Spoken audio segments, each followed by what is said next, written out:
Attore.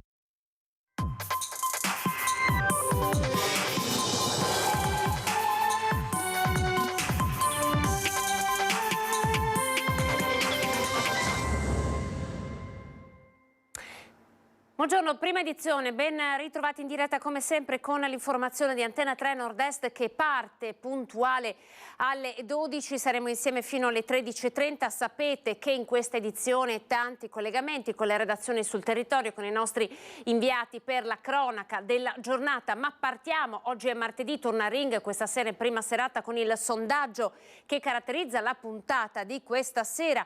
E potete già iniziare a votare utilizzando i contatti che vedete in questo momento in sovraimpressione. Parte dal limite di 30 km orari imposto a Bologna e ovviamente un tema, quello della velocità nei centri abitati, che fa molto discutere.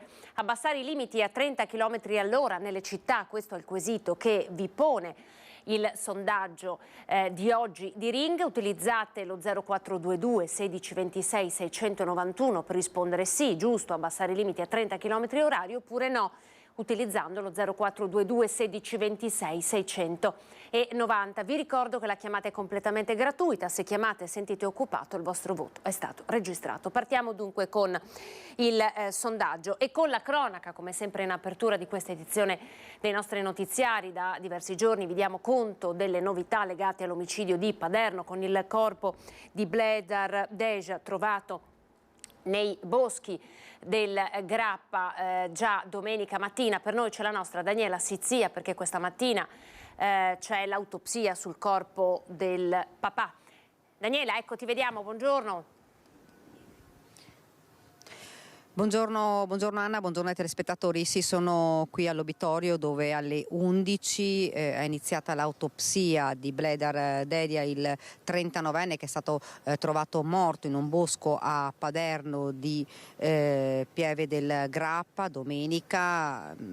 Autopsia che viene svolta dall'anatomopatologo Alberto Furlanetto. Ieri c'era stato un primo esame esterno del corpo, erano state riscontrate oltre 20 coltellate sul corpo di questo 39enne, papà di due bambine.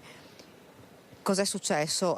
Ancora difficile da capire. Le indagini le stanno svolgendo i carabinieri del nucleo investigativo di Treviso, insieme ovviamente alle locali stazioni. Si sta cercando di capire cosa è successo, nulla viene escluso, nemmeno la pista passionale. La certezza è che c'è stata una rabbia, dei colpi veramente furiosi nei confronti di questa persona, che ha tentato addirittura disperatamente di difendersi, tanto che ha oltre questi 20 colpi, questi 20 tagli, ha dei tagli da difesa nelle mani, quindi ha tentato di prendere la lama del coltello con le mani, cercando disperatamente di non farsi colpire di più.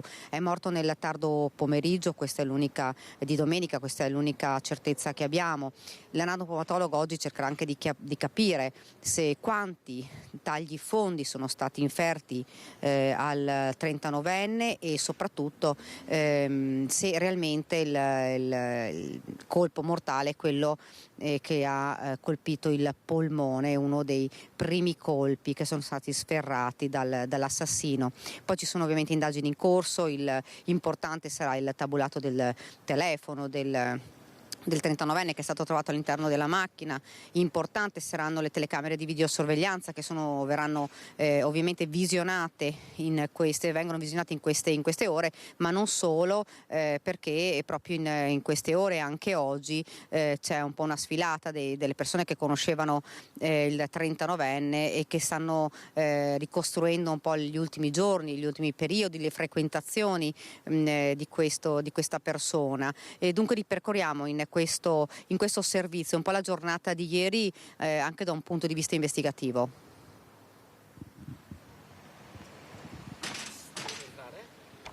Oltre 20 coltellate, una ferocia inaudita, la ferma determinazione di uccidere. In attesa dell'autopsia affidata all'anatomopatologo Alberto Furlanetto, la ricognizione esterna del corpo di Bledar Dedia, il 39enne di origini albanesi ritrovato senza vita in una zona boschiva di Paderno del Grappa, conferma che sul giovane papà di Asolo l'assassino si è accanito.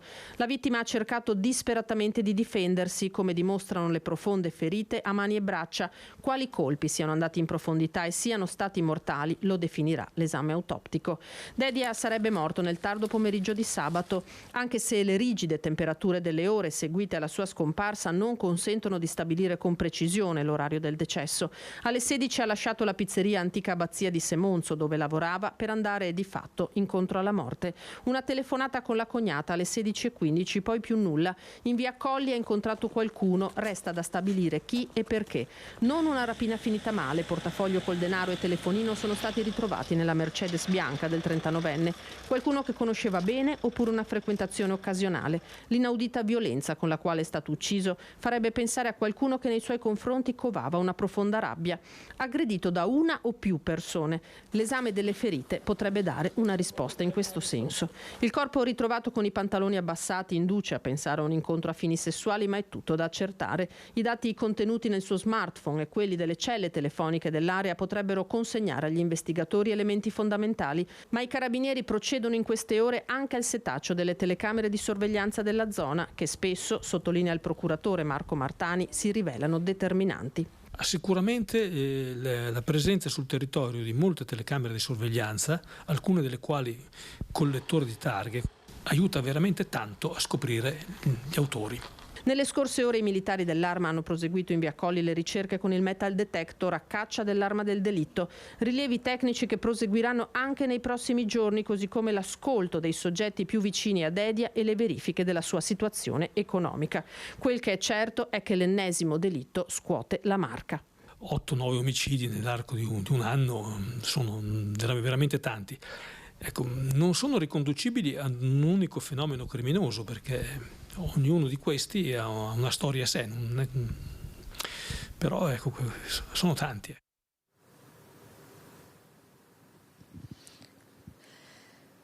L'avete dunque sentito nel servizio, il portafoglio è stato trovato con il denaro all'interno dell'auto del 39enne, quindi sembra un po' allontanarsi la pista di una rapina, mentre insomma si indaga su una pista passionale. Ovviamente come avete sentito è tutto al vaglio ora dei carabinieri. Ulteriori poi notizie riguardo a questo, l'ennesimo fatto grave qui nella Marca, nel telegiornale a partire dalle 18:30 nel Veneto e poi a Treviso 19:30. La linea a te, Anna. Grazie Daniela. Delitti, dunque avete sentito il procuratore Martani, sono tanti, torniamo a quello di Anica Panfile, è stato convalidato il fermo, dunque Franco Battaglia, ex Primula Rossa, resta in carcere, pericolo di fuga e reiterazione del reato alla base della decisione del GIP. Diversi gli spostamenti del 77enne dopo aver ucciso la donna, tragitti frenetici immortalati dalle telecamere di videosorveglianza. Il giudice per le indagini preliminari, convalidando il fermo di indiziato di delitto e disponendo la misura della custodia cautelare in carcere per omicidio volontario e tentata soppressione di cadavere, ha recepito integralmente le nostre richieste e dalla motivazione del provvedimento ha anche recepito la nostra ricostruzione dei fatti e la nostra valutazione sulla personalità dell'indagato. Sulla decisione del GIP ha pesato la latitanza all'estero per molti anni di Battaglia. Il pericolo di fuga era un dato certo, lo aveva confidato lui stesso ad alcuni suoi conoscenti. Aveva detto al telefono che sarebbe fuggito se gli indizi nei suoi confronti fossero diventati pesanti. E per quanto riguarda la gravità indiziaria, le circostanze che fosse stata l'ultima persona ad avere visto Annika, che le tracce di Annika si perdevano a casa sua e che il suo veicolo sia stato ripreso dalle telecamere di sicurezza nella zona in cui è stato buttato nel canale della Vittoria e quindi successivamente è finito nel Piave il cadavere di Annika. Non solo, ma farlo rimanere dietro le sbarre anche la possibilità di reiterazione del reato. Dalle intercettazioni è emersa l'abitudine di Battaglia di incontrare prostitute e di fare uso di cocaina durante questi incontri, e questo avrebbe potuto ricreare una situazione di pericolo analoga a quella che ha portato all'uccisione di Anica. Il giorno dell'omicidio della giovane mamma, il pick-up di Battaglia è stato immortalato da diverse telecamere, spostamenti frenetici sui quali gli investigatori si sono soffermati. Nel tardo pomeriggio del 18 gennaio, giorno in cui sarebbe stata uccisa Anica, il 77enne ha fatto una telefonata, poi è uscito di casa ed è andato a prendere il fratello a Mogliano. Insieme a lui è tornato nella sua abitazione di Arcade. Alle 20.05 Battaglia ha ripreso la macchina ed ha riaccompagnato a casa il fratello. Perché? Tutto ripreso dalle telecamere di videosorveglianza, immortalato alla rotonda del casello autostradale di Treviso Nord. Poi, con lo stesso pick-up, Battaglia è passato ripetutamente nei pressi del canale della Vittoria Lovadina e vicino al ponticello dove il cadavere sarebbe stato gettato in acqua. Secondo gli investigatori, il corpo sarebbe stato avvolto in un tappeto dove i carabinieri del RIS hanno riscontrato una traccia biologica di Anica. Si è chiuso un cerchio di questo delitto che ha sconvolto un'intera comunità, ma non è escluso che ci possano essere complici nell'occultamento del cadavere. Un altro delitto, quello del Piave, Elisa Campeola, la ricorderete, chiesto dal pubblico ministero l'ergastolo per Fabrizio Biscaro, il 38enne che uccise con una trentina di coltellate la giovane marista che stava prendendo il sole appunto sulle rive del Piave. Malvagità e mancanza di umanità nei confronti di una persona inerme. In aula sono stati ripercorsi quegli attimi terribili quando Fabrizio Biscaro massacrò a coltellate la 35enne Elisa Campeol mentre stava prendendo il sole sul greto del Piave all'Isola dei Morti. In aula erano presenti i genitori della vittima e la sorella. Poi, quando ha iniziato a parlare l'avvocato della difesa, sono usciti. Troppo dolore, troppo difficile ascoltare. Oggi, ha detto il papà di Elisa, si è rinnovato lo strazio.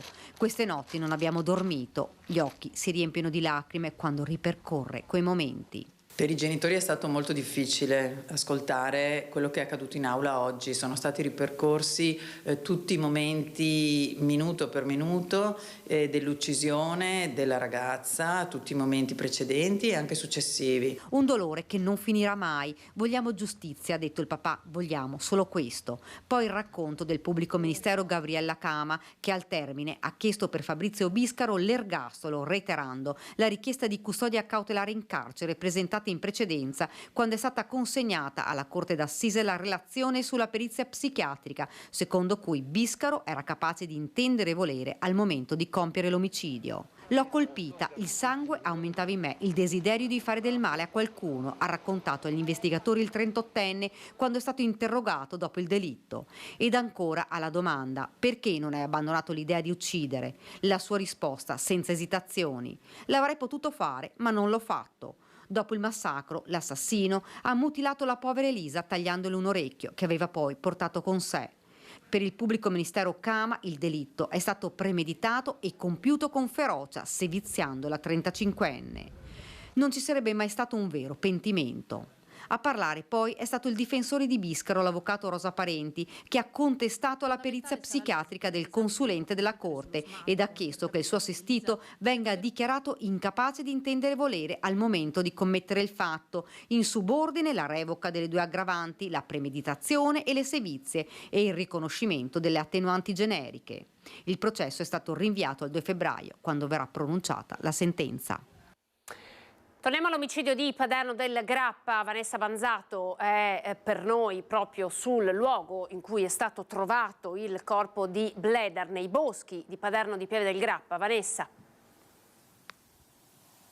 Sì, buongiorno Anna, alle persone che ci stanno seguendo. In effetti siamo tornati anche oggi proprio nel luogo in cui tra sabato pomeriggio e domenica è stato ucciso Bledar Dedia, il 39enne giardiniere residente ad Asolo con la famiglia, la moglie e i due figlioletti.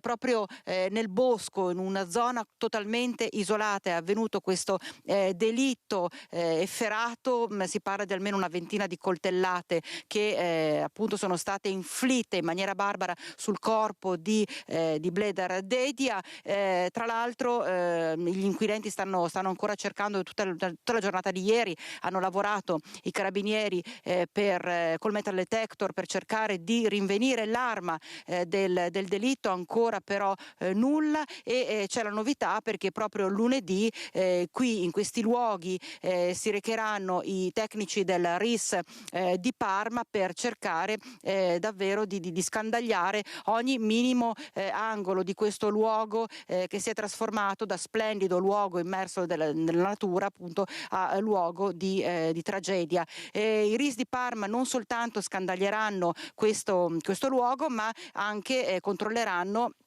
al massimo l'auto di Bledar Dedia, del 39enne, la Mercedes bianca che era stata trovata proprio domenica mattina, quando è stato rinvenuto il corpo del 39enne, è stata appunto trovata proprio a pochi metri dal corpo dell'uomo. Cercheranno appunto di controllare, di scandagliare l'auto per cercare qualche dettaglio, per cercare qualche indizio che possa far risalire, far capire chi possa essere stato a uccidere l'uomo. Tra l'altro pare che ci sia anche l'ipotesi che l'assassino non abbia agito da solo, lo sappiamo, pare che quindi si sta ventilando anche l'ipotesi che ci siano almeno 2 persone che possano aver inflitto in maniera così terribile sul corpo di Dedia.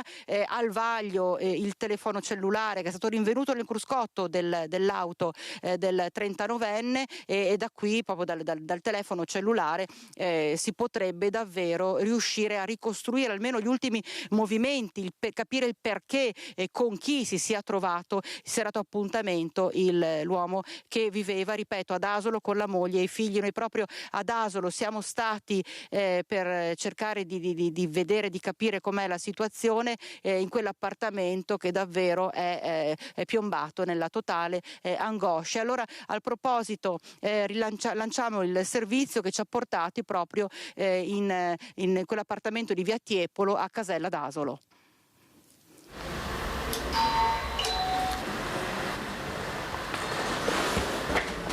Buongiorno. Ci chiedono di uscire, è l'unica risposta che abbiamo dopo aver suonato all'appartamento di via Tiepolo a Casella d'Asolo, dove Bledar Dedia, il 39enne massacrato a colpi di coltello, rinvenuto senza vita domenica mattina nei boschi di Paderno, di Pieve del Grappa, viveva con la moglie e i 2 figlioletti. Un dolore troppo grande che non si spiega. In casa ci sono i parenti, gli amici di Dedia e della consorte, incapaci di accettare la perdita del compagno, tutti stretti in un silenzio più che comprensibile, chiedono di essere lasciati in pace. Sarebbe meglio secondo me, perché non ha niente, nessuno da dire. Fatemi un piacere, rilassati in pace, perché ha moglie è chiusa in camera. Timidamente una vicina ci parla al microfono, anche per lei una cosa inimmaginabile, sconvolgente. Brave persone, veramente non mi aspettavo, sono stata veramente male. Comunque. Lei lo conosceva bene? No, sono persone che lo vedevo quando soffiava le foglie, però non si aveva contatti, ciao, buongiorno, certo. Però non di più. Solo questo. Sì, è una cosa che lascia sconvolti. Sì, mi dispiace per lui, però mi dispiace per la signora, per Bianca e i bambini che sono piccoli, ecco. Questo. Intanto le indagini proseguono, si deve capire cosa ci faceva il 39enne in quell'area totalmente isolata sulle colline di Pieve, chi aveva incontrato, perché si era dato appuntamento con la persona, con ogni probabilità un uomo che per motivi ancora sconosciuti lo avrebbe ucciso. Tante domande cui gli inquirenti stanno cercando di dare una risposta, resta una sola certezza: Bledar Dedia è stato barbaramente strappato alla sua famiglia. Nessuno vuole vedere nessuno. Sì, Anna, insomma abbiamo visto davvero un enorme dolore ben immaginabile anche, in cui appunto si sta chiudendo la famiglia di Bledar Dedia e tra l'altro, proprio restando ad Asolo, lo stesso sindaco Mauro Migliorini ha detto che, l'abbiamo sentito al telefono, ha detto che si muoveranno per cercare di essere più vicini possibile alla famiglia, alla moglie del 39enne e soprattutto ai bambini. Infatti contatteranno anche le maestre della scuola materna e dell'elementare, dove stanno appunto andando i due bimbi, la figlioletta e il bambino, per cercare di essere il più vicino possibile, il più accoglienti possibili, ecco, per far superare questo momento così drammatico a una donna che ha perso il compagno di vita e ai due bambini che hanno perso il papà. E intanto, ripeto, lunedì i RIS di Parma saranno proprio in questo posto, in mezzo ai boschi di Paderno, di Pieve del Grappa, e poi andranno anche a vagliare, controllare l'auto che era appunto stata trovata qui di Bledar Dedia. Per il momento, Anna, è tutto. Se non ci sono domande ti ricedo la linea. Grazie Vanessa. Ricordiamo che alle 11 in obitorio a Treviso l'autopsia è iniziata, l'autopsia sul corpo di Bledar. Andiamo avanti noi con la cronaca. Ci sono stati diversi incidenti nella nostra regione nella notte. Partiamo da Vighizzolo d'Este, siamo in provincia di Padova. Un'intera famiglia aveva trovato rifugio sulla terrazza proprio per evitare le fiamme che stavano divampando al piano inferiore del loro appartamento. Vediamo. Mancavano pochi minuti alle 21 di ieri quando è scattato l'allarme. In piazza Guido Negri, a Vighizzolo d'Este, una famiglia di 5 persone era bloccata su un terrazzo su cui aveva cercato rifugio per scampare l'incendio divampato al piano terra dell'abitazione. Impossibile per loro scendere dalle scale che erano state invase dal fumo. I vigili del fuoco sono arrivati dai distaccamenti di Este, Padova e Rovigo con un'autopompa, 2 autobotti, il carro bombolare e 11 operatori.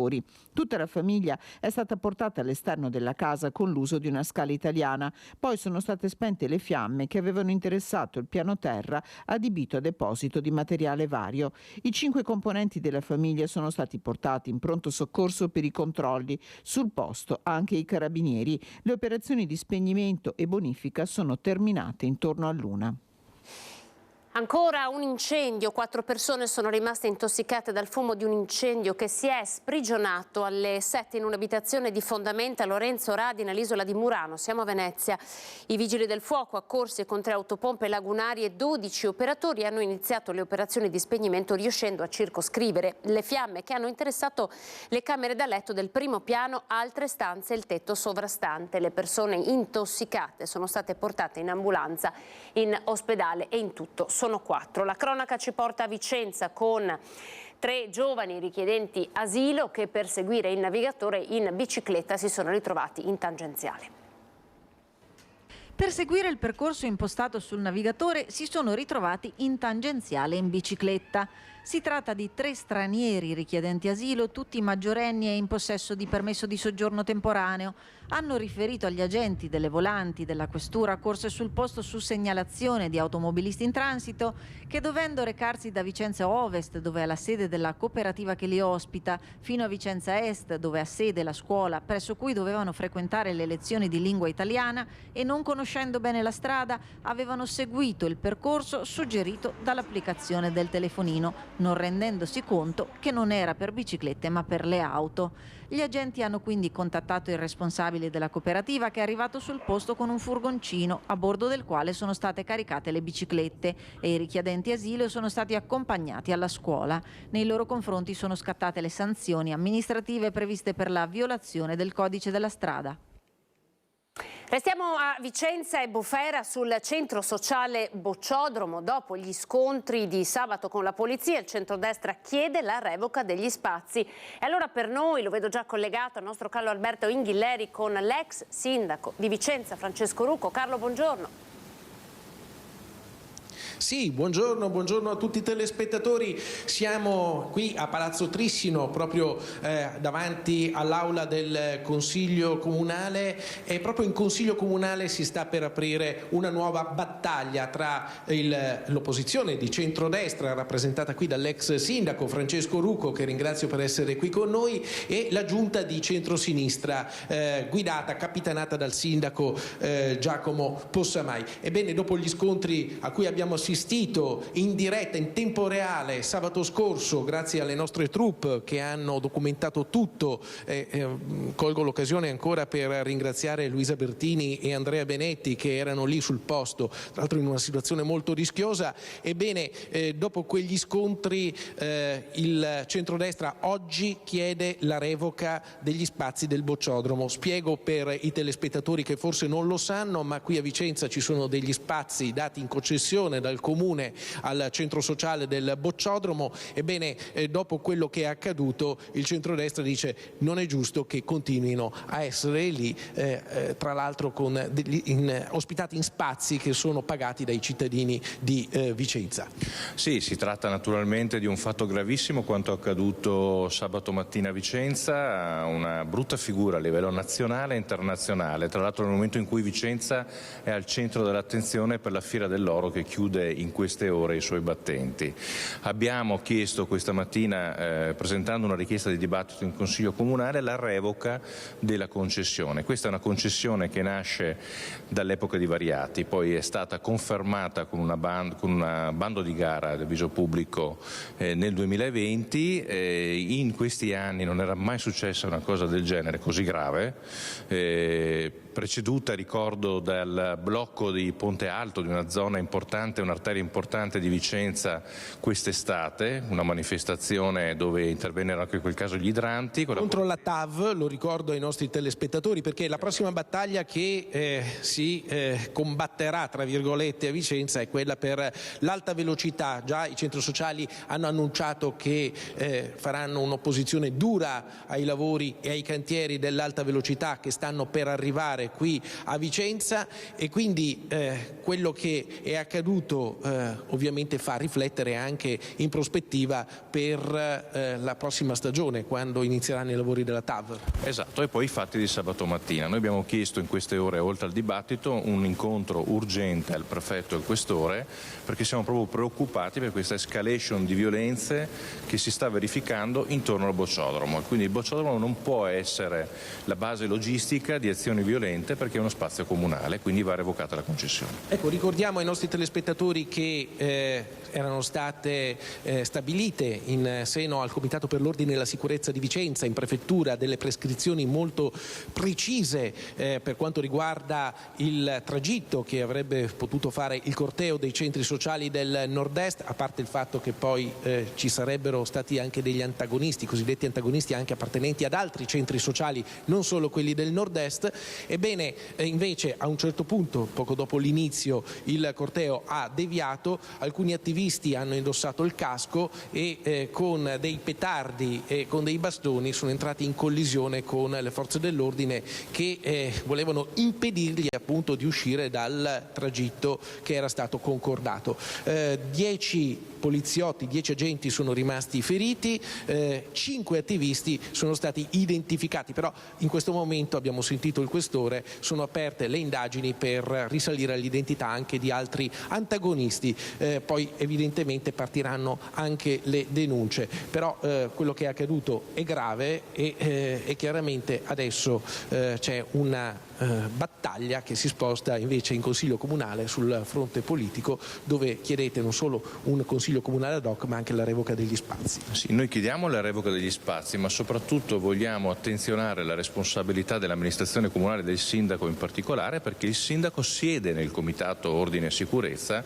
e ha affrontato nei giorni precedenti appunto questo dibattito interno con questore e prefetto su questa manifestazione. È chiaro che un sindaco deve tener conto di quello che può accadere. C'è stata una leggerezza evidente, una leggerezza che noi condanniamo, una sottovalutazione del caso proprio da parte anche dell'amministrazione comunale, e quindi su questo chiederemo conto oggi in aula. Voi avevate anche chiesto, ed è l'ultima domanda che le faccio, che non sempre, non per forza queste manifestazioni vengano autorizzate. Sì, è chiaro che si cerca di autorizzarle per evitare ulteriori problemi, però quando si sa che viene fatta per motivi politici ma soprattutto poi degenerano, non devono essere autorizzate. Bene, io ringrazio l'ex sindaco di Vicenza, oggi consigliere comunale della lista Rucco Sindaco, tra l'altro è la lista che ha più rappresentatività nel centrodestra cittadino. Ringrazio Francesco Rucco e restituisco la linea allo studio. Grazie al nostro caro Alberto Inghilleri. Allora ovviamente si continuerà a parlare di questo tema, vedremo poi insomma l'esito di questo consiglio nei nostri notiziari della sera 18:30, ricordo il telegiornale del Veneto. Un passaggio su Treviso prima di andare dalla nostra Ilaria Marchiori, perché c'è un'altra manifestazione particolarmente partecipata oggi, Venezia, Palazzo Grandi Stazioni, la protesta dei pescatori. Ma prima andiamo a vedere i writers che stanno continuando a colpire a Treviso. Ci sono stati diversi imbrattamenti, no vax, perché la firma era evidente nelle scuole, ma sono tanti i muri di Treviso presi di mira. Parla il vice sindaco Alessandro Manera, vediamo il servizio e poi subito da Ilaria. Scritte apparentemente senza significato se non nel linguaggio dei writer, messaggi e frasi d'amore ma anche disegni e vario repertorio dei graffiti nei quali è facile imbattersi camminando per le strade del centro storico di Treviso, segni isolati o intere pareti imbrattate da via Canova a via Fragiocondo passando per via Castelmenardo all'altezza dell'intersezione con via Manin. Qui in particolare chi vive e lavora racconta di aver visto nel tempo aumentare considerevolmente il numero delle scritte realizzate con lo spray, soprattutto dopo Natale. La situazione è peggiorata, racconta una commerciante. Sono tanto aumentate. In 8 anni che sono in questa via sono aumentate sia qui che via Castelmenardo. Il muro proprio del parcheggio l'hanno riempito a dismisura proprio, senza contare le scritte poi qui su questo palazzo antico che è qui di lato, oltretutto pure colorate, celesti e quant'altro. Scritte che arrivano a interessare persino gli specchi stradali, ma anche e soprattutto colonne, portici, muri di palazzi storici. Questo è un angolino dove le guide, quando si fermano dentro al portone, questo della vecchia Banca d'Italia, si soffermano proprio a guardare questo di palazzo.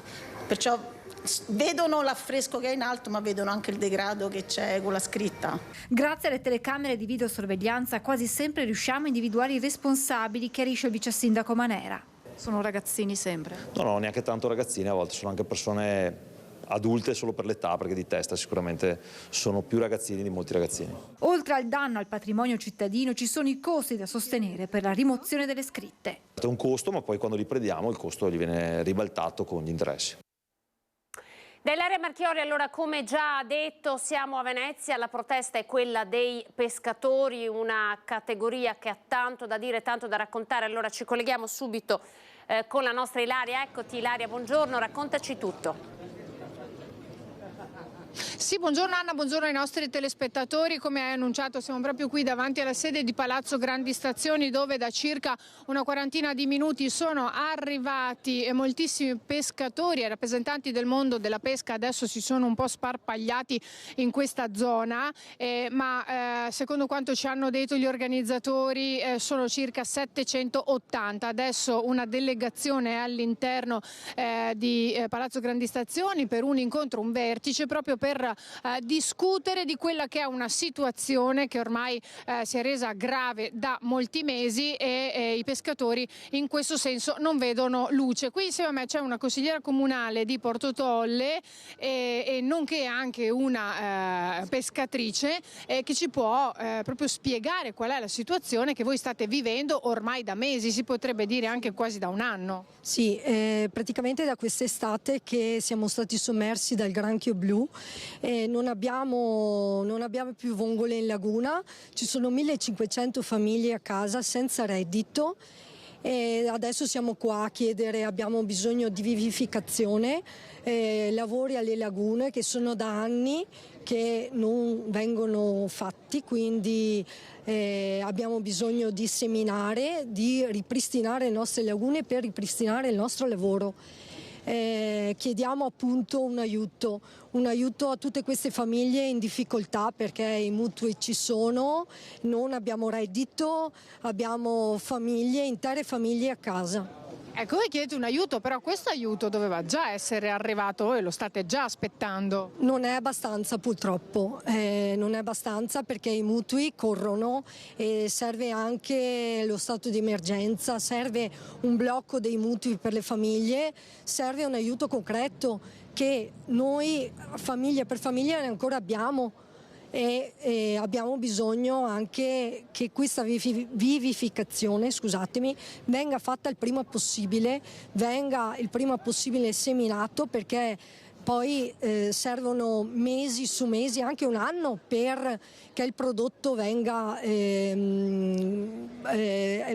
sia possibile. Certo, si vedano gli effetti per pescarlo, insomma, quindi avremo bisogno di un aiuto, di un supporto, perché siamo veramente in uno stato catastrofico. Le lagune sono, non c'è neanche tanto pesce, perché questo granchio ci sta distruggendo. Cioè fa razzia? Sì, fa razzia, mangia tutto, qualsiasi pesce, e adesso avremo tra mesi il problema anche per le cozze, perché sicuramente adesso è un periodo un po' di stallo, perché questo granchio col periodo invernale si ferma un po', va un po' fuori in mare e poi rientra in laguna e fa razzia. Infatti abbiamo visto la scorsa estate si è scatenato. Infatti avremo lo stesso esempio dell'estate scorsa. E siete serena, voi vi sentite in qualche modo un po' trascurati, lasciati indietro, perché è da tempo che voi segnalate questo problema? Sì, tantissimo, visto che i nostri cugini di Goro, l'Emilia Romagna, sono stati un po' aiutati, perché il presidente Bonaccini appunto ha dato degli aiuti concreti, specialmente per la cattura di questo granchio, che noi non abbiamo la cattura di questo granchio. E parla del presidente Bonaccini, quindi indirettamente sta rivolgendo un messaggio al presidente Zaia. Praticamente sì. Spero che anche Zaia ci aiuti come Bonaccini sta facendo con l'Emilia Romagna.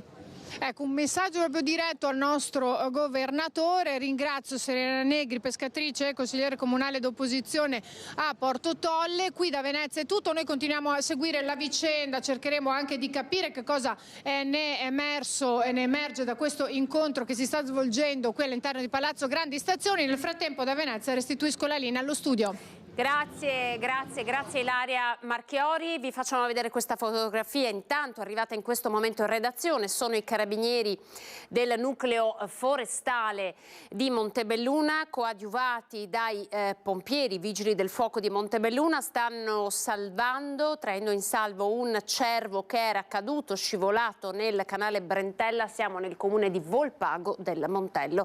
Sono riusciti a salvarlo, è arrivata la segnalazione da un passante e lo hanno appunto riportato a riva, era caduto nel canale Brentella di Volpago del Montello. Ci fermiamo, pochi secondi di pubblicità e poi andremo a Padova per un'altra notizia. Fleximan ha colpito un'altra volta, sono 13 gli autovelox abbattuti, questa volta siamo nel comune di Villa del Conte. A tra poco.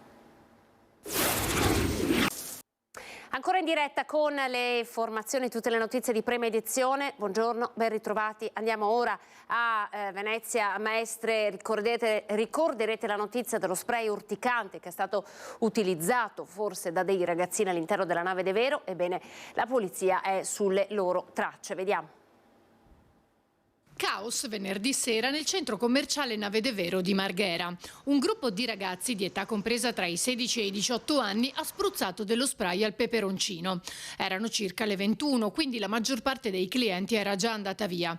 Infatti a farne le spese sono stati soprattutto titolari e dipendenti dei vari negozi, che dopo aver iniziato a sentire bruciore a occhi e gola hanno chiamato la polizia, giunta sul posto poco dopo. Dopo essersi assicurati che non era necessario l'intervento del SUEM, gli agenti hanno esaminato le immagini delle telecamere interne al centro commerciale, da cui si vedono tutte le fasi del blitz. I 4 ragazzi, che a un certo punto sembrano quasi voler duellare, spargendo lo spray per poi dileguarsi al piano terra per le scale mobili e poi in quello interrato dove ci sono i parcheggi. Secondo la polizia, i 4 bulli hanno le ore contate. Operazione della Guardia di Finanza, siamo a Treviso contro gli evasori fiscali, sono stati confiscati beni per oltre 2 milioni di euro. Vediamo. Abbiamo confiscato 5 fabbricati, tra cui una villa e 3 abitazioni residenziali, disponibilità bancarie, 2 partecipazioni societarie e 5 autovetture, tra cui una BMW e una Nissan. Sono i beni confiscati dalla Guardia di Finanza di Treviso per un totale di circa 2 milioni e 100 mila euro in seguito a condanne per reati tributari. L'omessa presentazione delle dichiarazioni fiscali ai fini delle imposte dirette e dell'IVA, l'omesso versamento di IVA, l'emissione di fatture per operazioni inesistenti e anche la presentazione di dichiarazioni fraudolente attraverso l'indicazione di costi fittizi. Si tratta di 7 persone, 3 di nazionalità straniera e 4 italiani, tutte domiciliate in provincia di Treviso. Hanno un'età compresa tra i 30 e i 75 anni. Si tratta di persone che all'epoca dei fatti erano amministratori di imprese attivi nel settore delle opere stradali, dell'ingegneria informatica, della lavorazione di prodotti tessili, del commercio di vetro, dell'agricoltura e della compravendita di auto.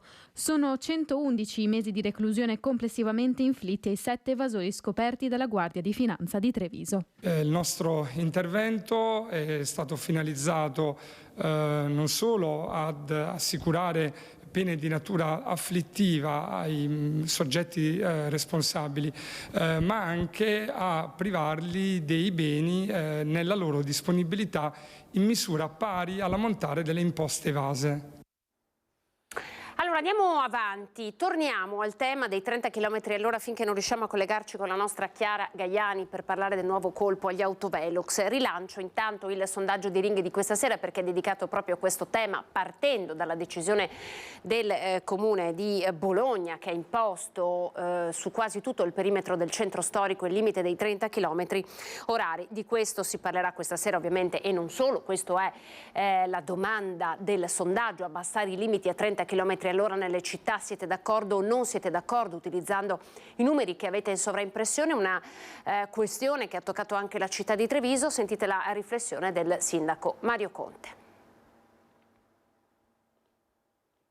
La polemica scoppiata a Bologna dopo l'introduzione dei 30 km orari in gran parte del territorio comunale non sfiora Treviso, dove non c'è alcuna intenzione di estendere il limite di velocità attualmente in vigore nell'area interna alle mura e in altri quadranti della periferia ad ulteriori strade, ad esempio ad alto scorrimento. Francamente lo trovo problematico pensare ad un intero territorio comunale indistintamente tutto a 30 km orari. Lo trovo irrealizzabile, spiega il sindaco Mario Conte, che difende le limitazioni e si dice in linea con le indicazioni del ministro Salvini, che ha evidenziato come interventi come questo su tutto il territorio comunale può in alcuni casi creare dei disagi troppo grandi alla comunità, e su questo sono d'accordo, tant'è che noi interveniamo in modo puntuale, cioè in centro storico piuttosto che in alcuni quadranti di città dove c'è un'altra densità di presenza di istituti scolastici, quindi di bambini. 30 km orari dentro il centro storico in alcuni punti particolari della periferia, in risposta, sottolinea il sindaco, alle richieste dei residenti. La scelta di mettere il limite dei 30 all'ora in centro storico in alcune zone residenziali, su richiesta peraltro dei cittadini, è quella per favorire la promiscuità tra autovetture e biciclette laddove non è possibile intervenire con infrastrutture ciclabili. Il primo cittadino non esclude che ci siano nuove zone interessate dal limite. Molte richieste arrivano da cittadini che ci segnalano delle zone, dei quadranti di città altamente residenziali dove in caso potremmo intervenire ulteriormente. Garantire una corretta e sicura convivenza tra auto, pedoni e biciclette è l'obiettivo, e a proposito di 2 ruote Conte annuncia di aver chiesto all'ufficio tecnico l'acquisto di nuove rastrelliere, individuando anche i siti dove parcheggiare la propria bici senza il rischio di furti. Eccoci allora, tra pochissimo, eccola lì, la vedo collegata, la nostra Chiara Gaiani, siamo a Villa del Conte, vi abbiamo dato anche in apertura la notizia dell'ennesimo autovelox messo fuori uso. Chiara, eccoci, raccontaci che cosa è accaduto e quando è accaduto. Anna, buongiorno ai telespettatori. Sì, siamo esattamente sul luogo del misfatto, il 13° colpo di Fleximen in Veneto, il primo nell'Alta Padovana, anche se è il terzo in provincia di Padova. Ringrazio per essere con noi Sara Gaiani, che è la presidentessa del 1° gennaio della Federazione dei Comuni del Campo Sampierese, perché questo comune, Villa del Conte, con altri 10 fa parte della federazione ed è la federazione che decide in base all'incidentalità delle strade dove installare, dove chiedere l'installazione dei misuratori di velocità. Un colpo, questo di Fleximen, tra l'altro il rilevatore lo potete vedere segato alla base, come fa parte proprio del modus operandi di Fleximen, è ancora steso lungo sull'erba, sul tappeto erboso. Ecco, vi ha colpito questo colpo di Fleximen perché ci raccontava Sara Gaiani che non sono tantissime le multe che vengono fatte in questo momento, si parla di una ventina. Ce n'è un altro di rilevatore a poche decine di metri di distanza, quindi una 20 diviso 2 di fatto. Sì, buongiorno. Assolutamente siamo rimasti colpiti questa mattina dalla notizia, perché il numero di sanzioni erogate da questo dispositivo non dava nessuna motivazione di pensare che sarebbe avvenuto proprio qui questo evento, e che noi condanniamo, nel senso che assolutamente, oltre ad essere illecito, lo riteniamo irresponsabile, perché come anticipato il principio ispiratore è quello della sicurezza. Io sono qui a metterci la faccia proprio per dire che l'incidentalità che caratterizzava questa provinciale è stata il motivo principe per il quale l'installazione è avvenuta proprio in questa zona, e il drastico calo degli incidenti e dei feriti anche a seguito di incidenti è a dimostrazione che l'alta velocità che caratterizzava questa arteria era sicuramente una delle principali motivazioni per le quali gli incidenti si verificavano. Ecco, questo rilevatore fisso è attivo da circa 1 anno e mezzo. Ricordiamo che è il primo colpo in cui Fleximen in qualche modo si firma, c'è posto proprio un cartello, che è stato sequestrato perché ovviamente ci sono indagini in corso. Questo è un lungo rettilineo, Sara Gaiani, che collega San Giorgio delle Pertiche a Villa del Conte, un lungo rettilineo in cui purtroppo avete registrato anche un morto. Sì, chiaramente l'istruttoria che era stata fatta ha evidenziato il numero di incidenti e anche purtroppo la mortalità di questa zona. Ecco, come federazione, come sindaci, avete però in atto una riflessione, perché dovevano esserci altri rilevatori fissi da posizionare, ce ne sono in tutta la federazione che vengono attivati solo nel caso di presenza della pattuglia. Avete in atto una riflessione sull'opportunità o meno di installare di nuovi? È chiaro che questo evento anche è testimone di una riflessione che è necessaria da parte delle istituzioni, sia dal punto di vista di una maggiore attenzione attraverso la cittadinanza e quello che esprime, ma anche una sensibilizzazione alla cittadinanza e al fatto che le vittime sulla strada purtroppo sono una costante che si manifesta, sulla quale dobbiamo fare il massimo perché ci siano sempre meno incidenti sui nostri tratti stradali. Sarà riattivato il rilevatore? In questo momento no, adesso appunto con gli altri 9 sindaci della federazione faremo le opportune valutazioni in merito all'eventuale riattivazione o meno di questo dispositivo. Ecco, in chiusura chiediamo conferma al sindaco di una notizia. Pare che Fleximen qui abbia lasciato tracce, ci sono gli agenti della federazione al lavoro su questo. Chiaramente, come dicevamo, condanniamo sia perché è irresponsabile ma anche perché è illecito, pertanto è interesse andare ad identificare il soggetto o i soggetti che sono responsabili di questo gesto. Ecco, su questo ovviamente vi teniamo aggiornati. Ringraziamo Sara Gaiani, ricordo presidente della Federazione dei Sindaci del Campo Sampierese. Ringrazio anche il collega Cristian Roccaiende per la collaborazione tecnica. Vi lascio a un servizio di riepilogo. Dicevamo 13 colpi di Fleximen in Veneto nell'ultimo periodo. Da Villa del Conte poi vi restituisco la linea. Se il colpo numero 13, Fleximen, lo ha messo a segno nell'Alta Padovana a Villa del Conte, dopo la provincia di Rovigo che detiene il primato con 8 azioni del giustiziere dei Velox, la provincia di Padova sale rapidamente nella classifica con il caso di Tribano e il Velox abbattuto tra venerdì e sabato notte a Carceri lungo la strada regionale 10.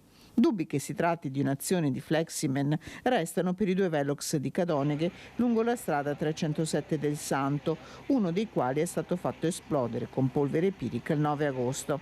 Fleximen, da cui il nome, sega i tubi metallici con i flessibili e proprio le scintille sarebbero state registrate dalle telecamere di sorveglianza posizionate lungo la strada regionale 10 variante a Carceri, passate al setaccio da carabinieri e polizia locale. Non solo Rovigo e Padova, colpi di Fleximen si sono registrati anche nel Bellunese, a Passogiau e a Riese Pio X. Uno o più persone in azione, imitatori che stanno man mano emulando i vari colpi, i fascicoli sono aperti per danneggiamento aggravato, le indagini non si fermano. Allora, noi restiamo a Padova, ma perché semplicemente da Padova c'è il nostro primo ospite collegato in diretta. Buongiorno, dottor Domenico Crisarà, grazie per essere con noi.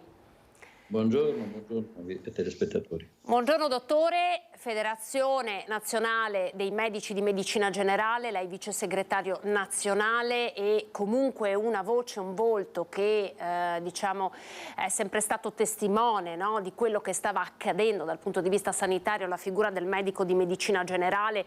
Dal Covid in poi sono state tante le notizie che abbiamo dato con la carenza dei medici di medicina generale, questa professione che sembra non essere più così attrattiva. Siamo a caccia di medici di medicina generale. Vorrei commentare con lei la notizia apparsa ieri sui quotidiani locali legata all'apertura di un primo ambulatorio pare a Mestrino, quindi stiamo nel Padovano, dove esistono figure come quelle dei medici di base però a titolo privato. Siamo arrivati a questo perché io partirei da qui, dottore. Siamo arrivati a questo come le situazioni dove la domanda al pubblico è alta e non riesce ad essere soddisfatta, il privato si organizza. Quindi abbiamo questa cosa che già è successa per i pronto soccorsi, con le operative, per alcuni reparti ospedalieri, e in questo momento sta nascendo anche questa cosa della medicina di base privata. Anche questo fenomeno, diciamo, lo teniamo sotto controllo anche come ordine dei medici, perché chiaramente che una delle funzioni dell'ordine è quella di controllare la qualità dei servizi erogati, siano pubblici siano privati.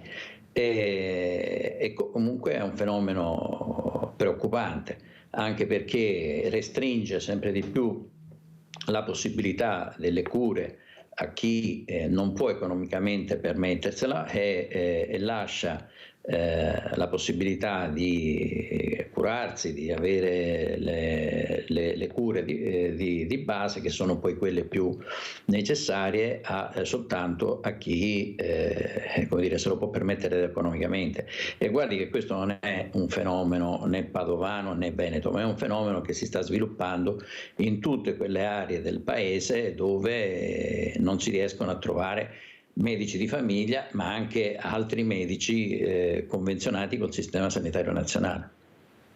Ma di accessibilità allora, dottore, cioè io voglio questa cosa, la voglio subito, ne ho bisogno subito, pago? Questa è come dire, cosa che si può permettere soltanto chi ha una condizione economica importante, non chi come dire, vive di stipendi normali o addirittura bassi, per cui poi ci si spiega per esempio il fatto di andare al pronto soccorso, di trovare sempre delle alternative che ci possano far avere nei tempi le prestazioni di cui noi pensiamo di aver bisogno. C'è un tema di concorrenza secondo lei? Non c'è il rischio che oggi questo possa essere, come dire, una scelta magari preferibile per alcuni medici di base andare nel privato? Cioè non si apre poi un problema grave legato alla concorrenza, visto che già di medici ce ne sono pochi? Ma guardi, questo non riguarda solo i medici di famiglia, medici di base, come dicevo prima, riguarda prima di tutto le strutture pubbliche, gli ospedali, Cioè noi stiamo assistendo ad un esodo soprattutto dai pronto soccorsi o dai reparti più impegnativi, ma dalla radiologia, da 1000 altri posti, di medici che, avendo un'offerta economica maggiore, migliore e migliori condizioni contrattuali, lasciano il pubblico per il privato. Non è un fenomeno. Fa ancora più scalpore quella del medico di famiglia, perché, come dire, è nell'essere, nella tradizione della nostra nazione, il punto di riferimento del medico di famiglia come primo interlocutore nei problemi di salute, dove si può accedere senza lunghe code, senza lunghe attese, e da cui si hanno delle prestazioni. Pensiamo per esempio a tutte le prestazioni di questo periodo, delle affezioni bronchiali, respiratorie, cardiache, la pressione alta. Tu puoi avere una risposta immediata, gratuitamente, compresi gli accertamenti e i farmaci. Quindi fa ancora più clamore questa cosa qua.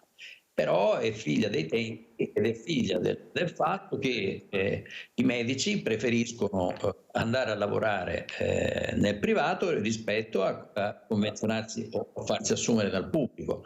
Cioè, è lo stesso discorso, non vorrei essere ripetitivo, del perché farsi la domanda perché le cooperative trovano medici mentre invece i concorsi pubblici vanno deserti, o le assegnazioni delle zone carenti della medicina generale. Secondo lei questo di Mestrino sarà un caso isolato o è la punta dell'iceberg, è destinato ad essere solo l'inizio? Ma guardi che siamo arrivati in ritardo qui nel Padovano, perché già ne erano stati aperti nel Trevigiano, nel Vicentino. Insomma, sì, anche i medici si adeguano alla richiesta che c'è da parte del mercato a questo punto. È la fine della sanità pubblica, dottore? Guardi,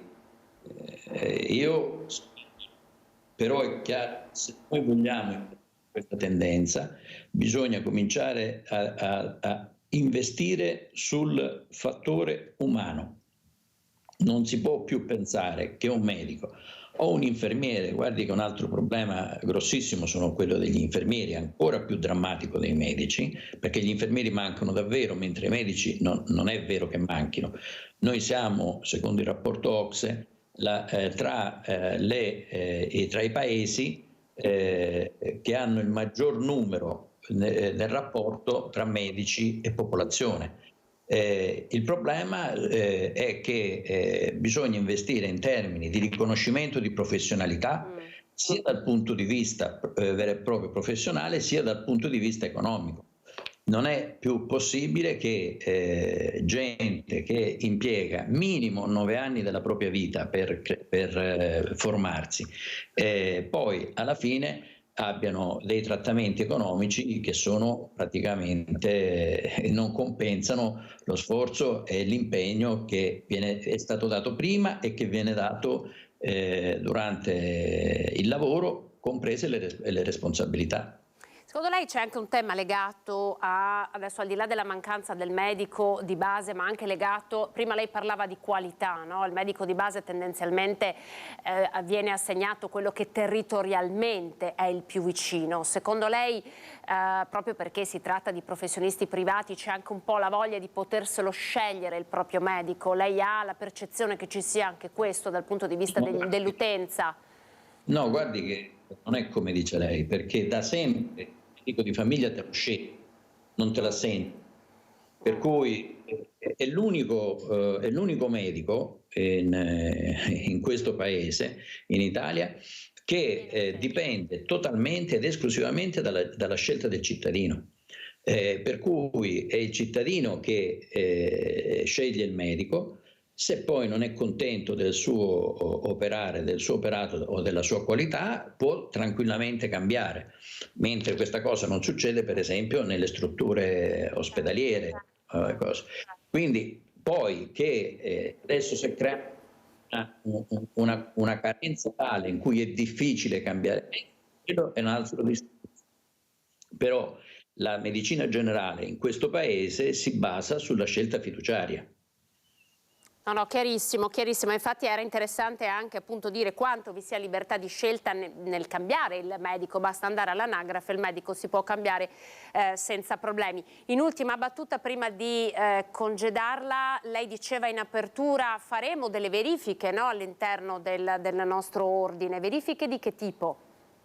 Beh, le verifiche che il messaggio che viene veicolato, perché questo è il ruolo dell'ordine dei medici, che il messaggio che viene veicolato ai pazienti sia veritiero e sia chiaro delle prestazioni che possono ricevere.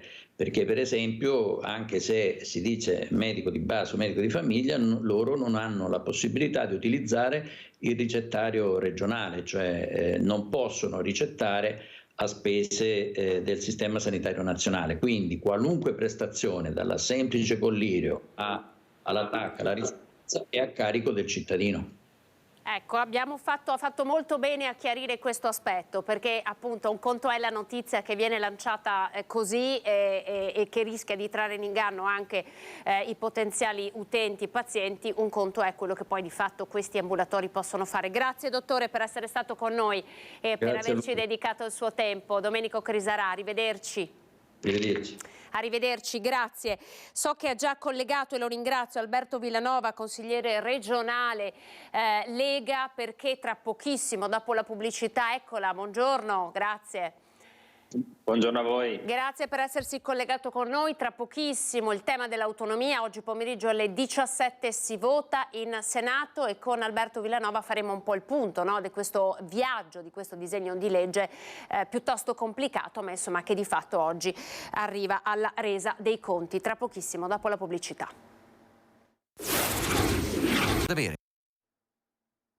Prima edizione, ben ritrovati. L'autonomia va al voto in Senato e il Veneto attende con impazienza il voto di oggi. Il Veneto, ma soprattutto voglio dire chi l'ha portato fino in Senato, dunque la Lega, è per questo che abbiamo con noi Alberto Villanova.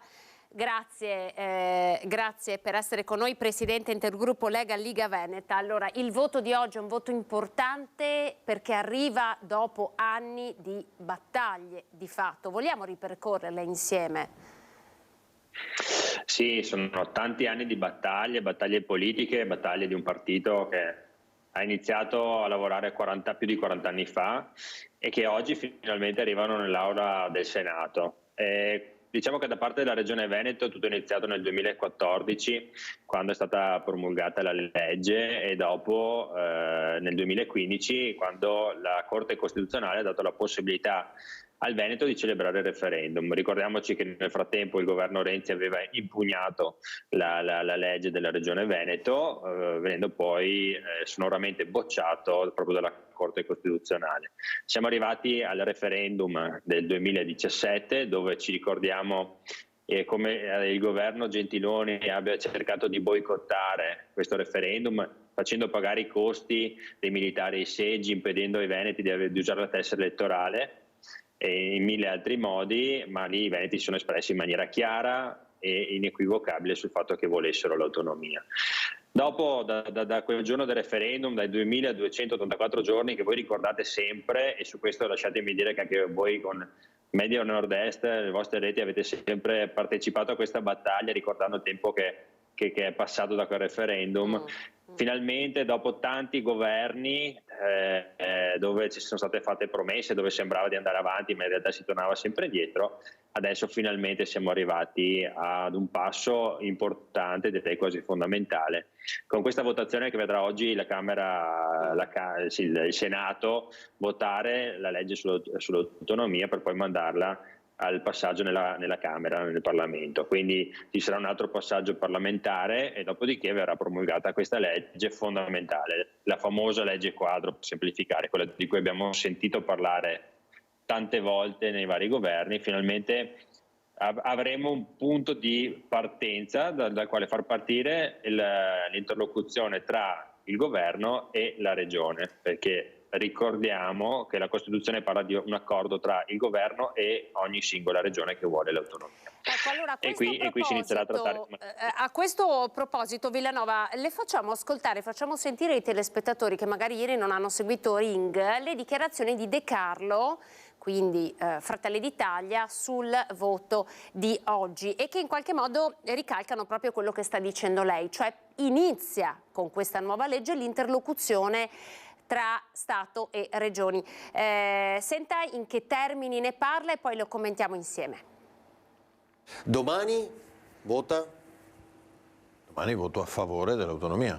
Tra l'altro è passato un messaggio che diceva ricacciamo, cioè, questa autonomia è una buffonata. Nessuno ci chiede di chiedere le materie per forza.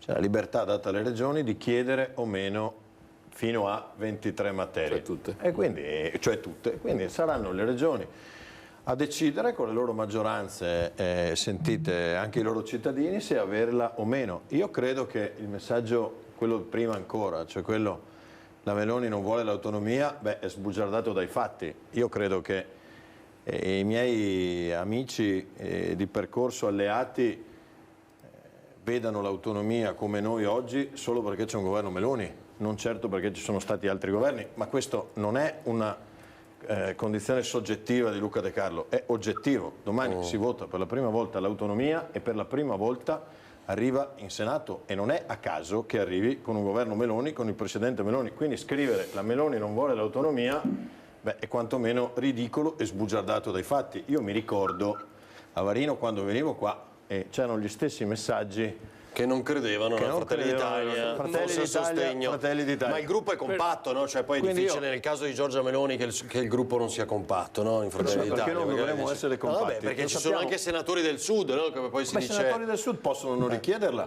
Cioè i senatori del Sud oggi di Fratelli d'Italia... Ma voteranno comunque a favore dell'autonomia. No, esatto. Ma sanno che le regioni del Sud oggi non versano in un'ottima situazione per cui peggiorerà. Sono scontenti di quello che accade oggi nelle loro regioni e sanno che magari una maggiore responsabilità data anche a chi governa può essere una maniera per avere un cambio di passo. Il voto al Senato solo perché c'è il governo Meloni, cosa ne pensa Villanova? Ma sicuramente il governo formato da Fratelli d'Italia e della Lega, Forza Italia, sta portando avanti questa riforma in maniera molto, molto decisa, questo è inevitabile.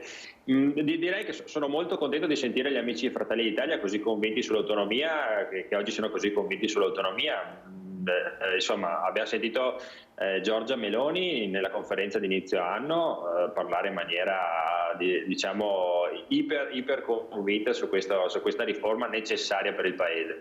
Noi lo siamo da tanti decenni, lo siamo da molto tempo, e ricordiamo che comunque anche a scanso di equivoci, visto che leggo che il segretario del PD Schlein vuole buttarla proprio sul ridicolo dicendo che stiamo facendo le cose più becere, voglio ricordare che questo progetto di legge è stato avallato anche da Mattarella, dal Presidente della Repubblica, che tra l'altro quando ha fatto il discorso di insediamento ha proprio parlato anche dell'autonomia come una grande opportunità per questo Paese. Quindi abbiamo tutte le coperture dal punto di vista costituzionale, dal punto di vista della correttezza di questo grande provvedimento di ammodernamento dello Stato, e quindi diciamo che per noi della Lega è un passaggio veramente fondamentale e diciamo non abbassiamo la guardia fino a quando non vedremo questo accordo tra lo Stato e la nostra regione portato in Parlamento, però sicuramente questo è un non passo l'avete importante. mai abbassata la guardia, questo veramente dobbiamo dirlo. Senta, vogliamo ricordare che cosa cambia realmente per le regioni con questo, se passerà probabilmente questo disegno di legge per tutte le regioni, che cosa cambia? Ricordiamolo anche ancora a chi ha un po' di confusione in testa sull'autonomia. Ma questo è un passaggio che la Costituzione non prevedeva. La Costituzione non prevedeva che ci fosse una legge quadro, si passava direttamente a quello che era l'accordo tra Stato e Regione. È stato inserito per dare più importanza al Parlamento, per fare in modo che il Parlamento potesse in qualche modo controllare quello che era la concessione delle materie alle regioni. Ricordiamo che questa legge porta con sé la questione dei LEP, quindi i livelli essenziali di prestazione, in cui si andrà ad analizzare i costi delle varie prestazioni all'interno del Paese. E lì secondo me ci saranno grandi sorprese, perché se noi andiamo a vedere quelli che sono i costi di funzionamento delle varie regioni, scopriremo che quando ci viene detto che stiamo facendo la secessione dei in realtà stiamo facendo un processo di autonomia dove la nostra regione già ad oggi spende meno per dare più servizi ai propri cittadini. E allora quando si dirà che le prestazioni devono costare nella stessa maniera in tutto il paese, e ci renderemo conto che da noi costano meno. Vorrò vedere quelli che adesso usavano i LEP come strumento per mettere i bastoni tra le ruote all'autonomia, voglio proprio vedere cosa diranno quando saranno. Lo Stato dovrà dare più soldi al Veneto, perché già oggi spendiamo meno rispetto alle altre regioni, e dando i servizi. Chiarissimo. Dopo, detto questo, però, ripeto ancora una volta, dicevo, terremo la guardia alta, sì, perché c'è ancora un po' di strada da fare. Il fatto, oggi viene approvata la legge che dà la possibilità alle regioni di andare a discutere con il governo, però ci saranno dei passaggi fondamentali: l'accordo sulle materie da trasferire, l'accordo sugli soldi, sulle finanze da trasferire insieme alle materie, e dopo ricordiamoci che l'accordo andrà ratificato dal Parlamento con maggioranza assoluta, quindi ci sono ancora passaggi, diciamo, delicati e sensibili da qui all'arrivo dell'autonomia. Però, come dicevo prima, questo è già un bel passo avanti. Senta, in ultima battuta, lei ha scritto una nota stampa dove dice: un risultato dei Veneti e prima di tutto della Lega, del Presidente Zaia, del Ministro Calderoli, dei segretari Salvini e Stefani, dei nostri militanti e sostenitori. Li ha messi tutti assieme. Una Lega unita sotto la bandiera dell'autonomia, che non si era presentata unita su tanti altri temi. Abbiamo visto l'ultimo, il più recente, quello del fine vita. L'autonomia continua a tenere insieme le varie anime della Lega? Voglio far chiarezza sul fine vita. Non ci siamo presentati uniti perché è stata data libertà di coscienza, e penso che sia stata anche una dimostrazione di maturità del nostro partito. Io sono orgoglioso di militare in un partito che ci lascia la libertà di poter votare come crediamo su un tema così delicato come il fine vita. L'autonomia è il motivo che ci ha spinto tante persone come me a fare politica, a scendere nel campo della politica, ed è una bandiera che noi portiamo veramente alta, perché è la bandiera che ci spinge a impegnarci ogni giorno per questa battaglia che, come dicevo, è una battaglia di tutti i veneti, una battaglia della regione, anche di chi non vota la Lega, ma sicuramente è una battaglia che la Lega ha interpretato da decenni e che sta continuando a portare avanti, nonostante tutto, nonostante le polemiche, nonostante gli attacchi che ci arrivano quotidianamente. Questa è una battaglia su cui non smetteremo mai di lottare. Grazie Alberto Villanova. Il voto questo pomeriggio che noi seguiremo e di cui vi daremo conto ovviamente nei nostri notiziari della sera. Grazie Alberto, arrivederci. Grazie a voi, buon lavoro. Buona giornata. Allora, un altro tema importante per chi risiede nella Marca Trevigiana è quello legato al ponte di Vidor. Era stato fissato da tempo e soprattutto era atteso l'incontro che c'è stato a Mestre tra Veneto Strada e i sindaci legati al nuovo ponte tra Vidor e Pederoba. Facciamo il punto su quello che è stato detto. Importanti novità per il nuovo ponte sul Piave. Questa mattina i sindaci di Vidor, Valdobbiadene, Pederoba, Crocetta e Cornuda si sono incontrati a Mestre con i vertici di Veneto Strade. Siamo arrivati ormai alla conclusione della progettazione definitiva, mancano ancora alcuni studi integrativi, ma insomma possiamo dire che il progetto è quasi concluso e ci verrà mostrato definitivamente verso fine marzo. Un progetto da oltre 500.000 euro che non appena ultimato verrà portato subito a Roma. Il progetto definitivo ci servirà per andare al Ministero dei trasporti e delle opere pubbliche per cercare un finanziamento importante. L'opera dovrebbe costare attorno ai 100 milioni, ormai quello è il dato definitivo. Escluso il finanziamento con i fondi PNRR, si punta al ministro Salvini sulla scia del ponte di Messina con 2 ulteriori motivazioni. Vidor è il ponte tra 2 siti UNESCO, Monte Grappa e Colline del Prosecco, e l'attuale struttura non può reggere all'aumento del traffico legato alla pedemontana veneta. Chiediamo insomma che il Ministero se ne faccia carico. Il Veneto spesso si è finanziato da solo tante opere, ma intanto sarebbe anche il caso si guardasse con un'altra lente questo territorio. Torniamo al tema di cui si è parzialmente toccato con Alberto Villanova, il voto sul fine vita. Anna Maria Bigon, Partito Democratico, il suo voto ha spostato l'ago della bilancia, è stata ospite del direttore Luigi Baccialli a Focus, di fatto vittima del fuoco incrociato dei suoi. Sentite che cosa ha risposto, collegata in diretta con il direttore Baccialli.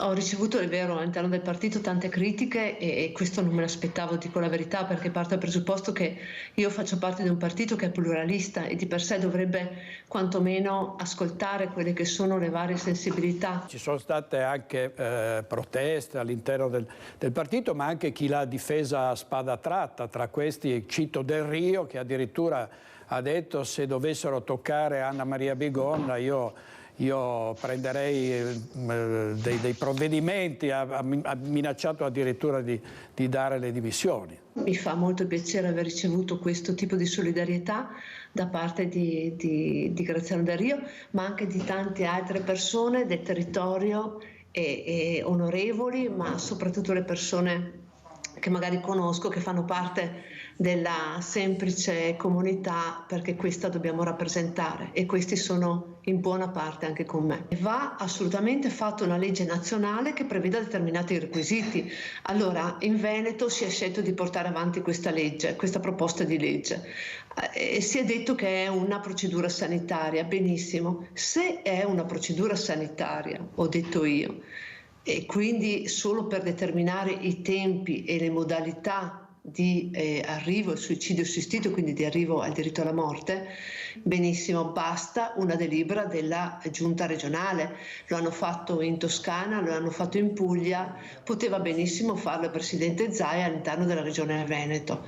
Se invece viene fatta una legge, allora comunque, se abbiamo deciso di portarla in Consiglio regionale, quantomeno adeguiamolo a quelle che sono le prescrizioni della Corte Costituzionale, quindi mettiamo il presupposto o quantomeno l'accesso alle cure palliative, mettiamo l'obiezione di coscienza a favore dei medici che non vogliono partecipare a questo procedimento sanitario, specifichiamo bene, perché male non fa, che si tratta di persone malate gravemente e non guaribili, ma maggiorenni, precisiamolo, che siano appunto capaci di intendere e volere. E precisiamo anche magari che il comitato multidisciplinare sia composto da determinate persone. In Veneto sul 30% da dati regionali ha accesso alle cure palliative. Io credo che nel momento in cui una legge che viene proposta si chiama liberi di scegliere, una persona è veramente, veramente libera di scegliere quando ha anche una terapia antidolore. Così Anna Maria Bigon a Focus con il direttore Luigi Baccialli. Via del Mare, i sindaci dei comuni favorevoli si sono incontrati oggi con la vicepresidente del Veneto e assessore alle infrastrutture Elisa De Berti e con quello al bilancio Francesco Calzavara per un confronto e un aggiornamento sui tempi e sulle attività previste dall'iter tecnico e amministrativo. Abbiamo avuto un momento di confronto importante in Regione, ha detto la sindaca di Cavallino Treporti Roberta Nesto. Questa importante opera è sicuramente fondamentale per raggiungere con meno disagi i nostri territori. Ricordiamo sindaci favorevoli, tanti sono anche i sindaci contrari, tra i quali ad esempio quelli di Silea e di Roncade nella Marca trevigiana. Passaggio ieri a Conegliano per il ministro dell'Ambiente e della Sicurezza Energetica Gilberto Picchetto Frattin. Tra i temi toccati anche le trivellazioni in Adriatico, ve lo facciamo riascoltare. Il Veneto non deve temere le trivelle in Adriatico, perché se ci sono pericoli ambientali o di subsidenza i pozzi non saranno aperti o in alcuni casi riaperti. Una posizione del governo confermata oggi a Conegliano dal ministro dell'Ambiente e della Sicurezza Energetica Gilberto Picchetto Frattin, a partire dalle autorizzazioni. L'autorizzazione in questo momento non c'è nulla di particolare, nulla da dire, la valutazione da fare è quella là dove ambientalmente ci sono tutte le garanzie, si può stare oltre il numero di 9 o sotto il numero di 12, a seconda come lo voglio mettere. Però il Polesine ha paura di scendere ulteriormente, sono 7 metri sotto il livello del mare. Certamente devono esserci tutte le garanzie e non deve esserci una condizione di subsidenza. Ministro presente all'evento del riuso organizzato a Savno, l'azienda pubblico-privata della Marca che gestisce i rifiuti della Sinistra Piave e che sta investendo sul fotovoltaico e sulle comunità energetiche. E qui ci sono tutte le comunità energetiche che noi abbiamo pensato a livello progettuale. In brevissimo tempo ci sarà il decreto con le istruzioni, con le modalità.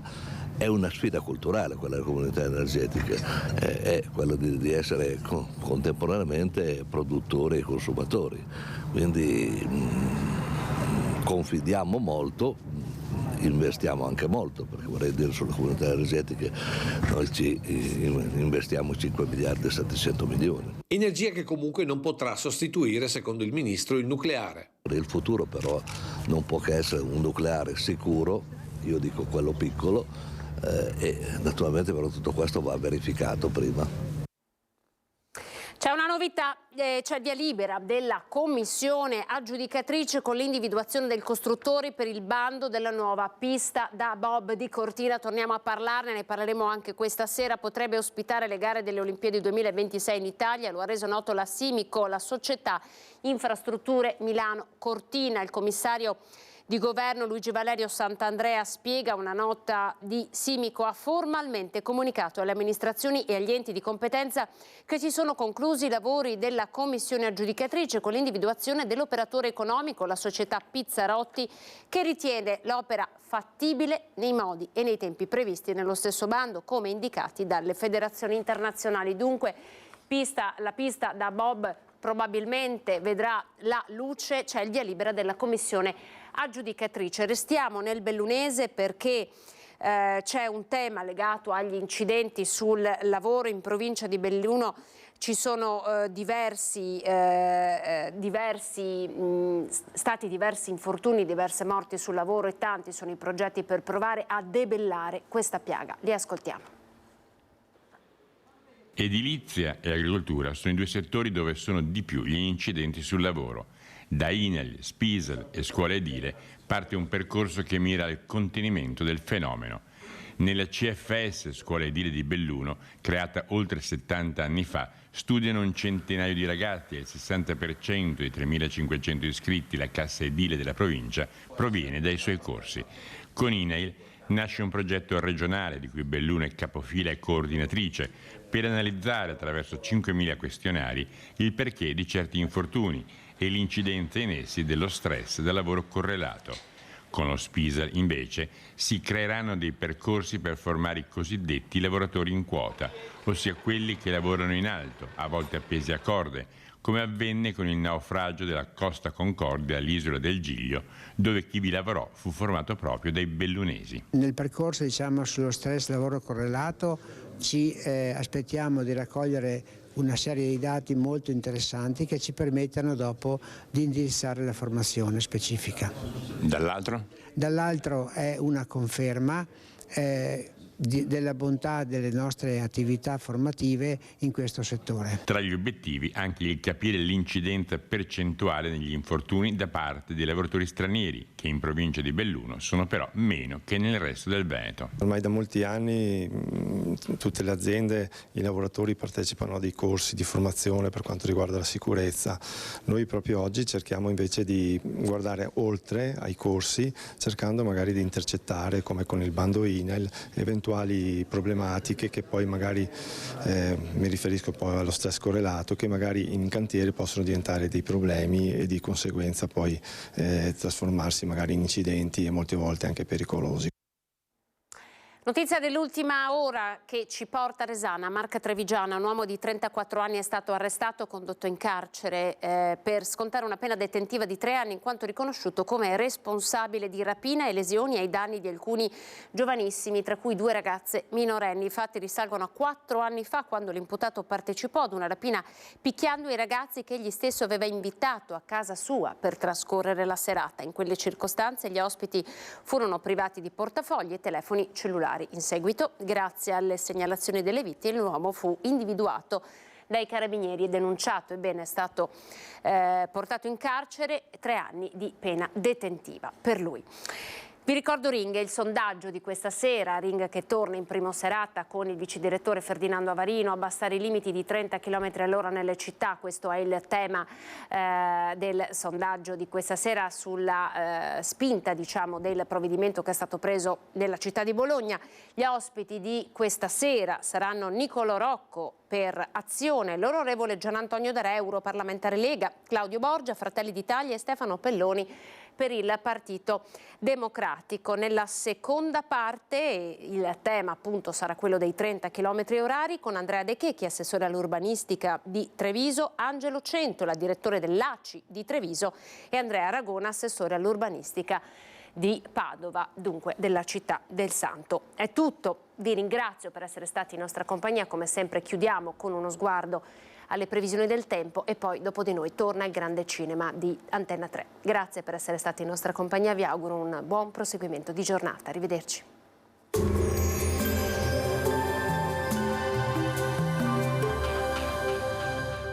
Tremonti, impianti professionali per saldatura e taglio, riparazioni, taratura e calibrazione impianti a Montebelluna. Benvenuti al meteo. Anticiclone in rinforzo nei prossimi giorni impedirà l'arrivo della pioggia, dunque tempo buono. Il dettaglio di martedì 23 gennaio. Sul Veneto sarà asciutto e stabile con tanto sole e cielo sereno o al massimo poco nuvoloso, precipitazioni assenti. Temperature in lieve aumento, minime tra -3 e 1 grado, massime tra 6 e 8 gradi all'incirca. Spostiamoci ora sul Friuli Venezia Giulia. Anche qui ampio soleggiamento, cielo sereno di primo mattino, in seguito poco nuvoloso per velature o nubi medio-alte. Temperature minime tra -1 e 4 gradi, massime sui 7-11 gradi. Infine diamo uno sguardo al Trentino Alto Adige, dove ci attende una giornata soleggiata con qualche locale annuvolamento. Temperature minime tra 1 e -2 gradi, massime sui 9-11 all'incirca. Dal meteo di Antenna 3 per ora è tutto, grazie per l'attenzione, arrivederci.